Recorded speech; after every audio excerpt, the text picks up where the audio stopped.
Hey,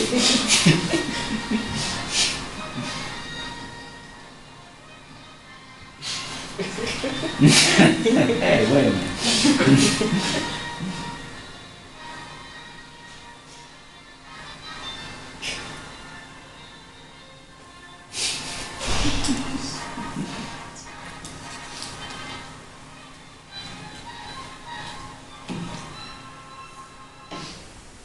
Okay. So, my name is Ryan Dittrich, and up until about a year ago, I had never seen any of the Star Wars movies. I don't really have a reason why, it didn't really, it sparked me to be something that I'd be interested in. But with the release of Episode 7, again about a year ago, I decided to sit down and just watch all of them. About 10 minutes into A New Hope, I was totally hooked. I was regretting my decisions for never watching them before. I couldn't figure out why I did. I loved them. So about a year later, I've seen all the movies multiple times. I've spent more money than I've carried with it on merchandise, and I even went to Disney World to check out the Star Wars stuff they have over there.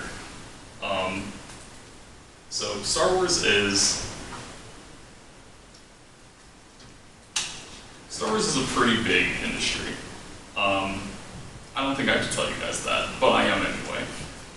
It's grossed over $41 billion total. This is money that's come from the box office, home entertainment sales, merchandise, and a lot of other things. And basically, Star Wars is everywhere. It's hard to avoid it. It's on silly things such as kitchen supplies, things like fruit, toilet accessories, and my favorite, office supplies. So it's pretty huge. It's grossed more than the Harry Potter and James Bond movies combined, and if you're not convinced by that, it's grossed more than the GDPs of both Paraguay and Jordan.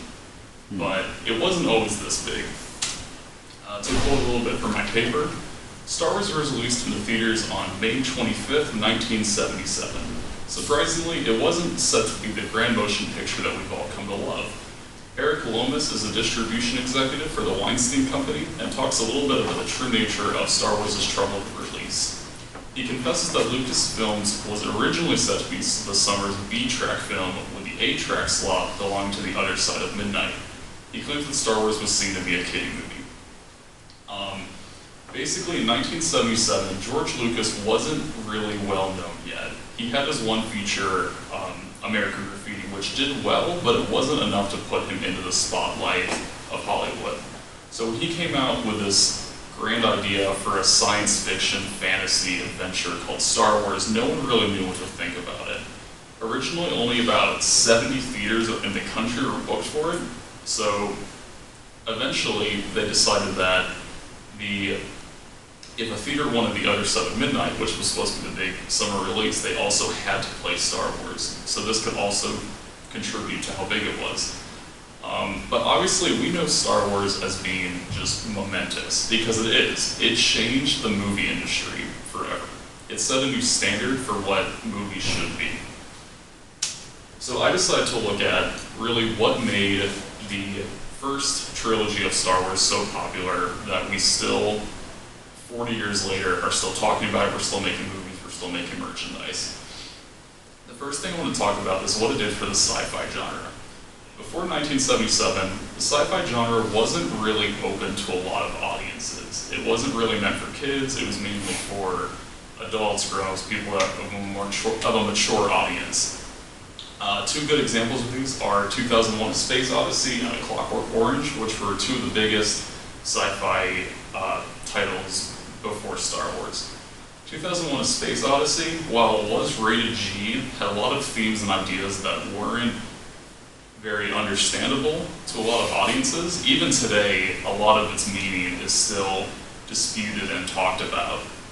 Where on the other side of the spectrum, A Clockwork Orange was actually almost released with an X rating. So definitely, sci-fi was more for a mature audience.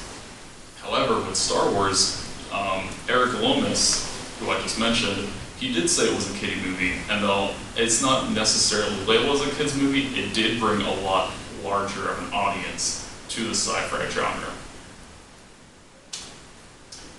Second off, the effects, although not so grand today, were pretty good at the time.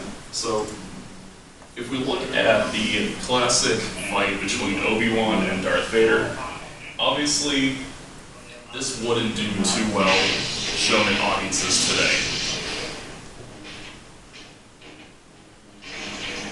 However, at the time,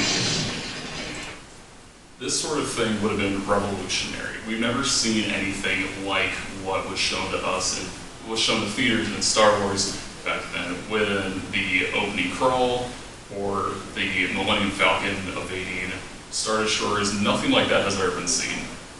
So that also brought a new standard for special effects, which had to be competed with. Next off, I want to talk about the literary standpoint for it. The original trilogy and the movies today rely a lot on things called archetypes. In literature, archetypes are basically elements in a story that are very familiar to us as people. They've been used for thousands of years, going back to the first time stories were told. For example, Star Wars uses things like the hero's journey with Luke, starting off as a simple farmhand and then having to become a man, learn, and then go off on this great adventure. Another one is the archetype of the damsel in distress, we receive with Princess Leia. And finally, the mentor role that Obi-Wan Kenobi plays with Luke. So these are all elements in storytelling that we can relate to as humans because we've been hearing them in stories in different ways for thousands of years. Finally, I was fortunate enough to sit down with Dr. Price, who is the head of the English department here at the University of Mount Union, and he basically had to say that gender is also a very big part in why we like Star Wars so much. He goes back to kind of compare them to Western stories and how they're very masculine, how Luke finds out he has a dark father and he's trying to identify with how he's trying to identify with how he feels like that, and so it's basically very masculine of a story. So I wasn't able to find one specific reason why Star Wars is so popular, but I was able to find a lot of insight as to many different reasons why. I hope you guys did too.